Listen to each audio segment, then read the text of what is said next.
Hello, one and all. A short notice for YouTube listeners as I begin this talk. After extended time away from writing and some very significant life changes, as you'll soon see, I'm returning to my monologues. This and all future postings here will end abruptly after a couple of minutes in. As YouTube is not a platform that embraces the American principle of free speech, I will no longer be posting my full talks here. If you'd like to hear the full talk, you can follow the link in the description to my Substack, where you can subscribe for free and get instant email notifications for my weekly talks. Of course, if you like what you're hearing and you're inclined to offer financial support, that option will be available as well. Thank you for your kind attention. Well, hello there, everyone. Paul Elam here, and welcome to the first episode of the 425. As you might expect, there are some housekeeping matters that I want to address before we start digging into things.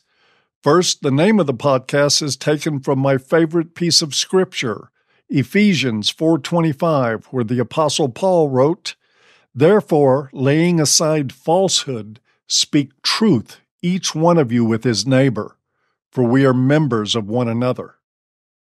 That's explicit enough, isn't it? Quit lying to each other and tell the truth.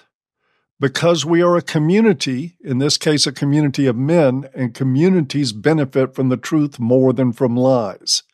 That's the principle I've tried to live by even long before I was a Christian. Indeed, that has always been the whole point of what I do as a men's advocate. We live in a world of men who constantly live lies, with each other, with themselves, and with the women in their lives. We live in a society of broken men pasting on fake smiles and chirping inane, patent falsehoods like happy wife, happy life, in humiliating submission to whatever woman or women are actually calling the shots in their lives. Of course, we'll dig in much more to this and other kinds of lying that define the lives of modern men, but first I have a duty, a sacred obligation, and a personal pleasure to call all men to Jesus Christ. He is the way, the truth, and the life. He is the answer to every question faced by every man, whether they know it or not. So I urge you in all earnestness to choose Jesus. That said, I am not urging you toward the milquetoast, feminized, and fake version of Jesus promoted by the modern church in order to appease and satisfy the appetites of their predominantly female congregation.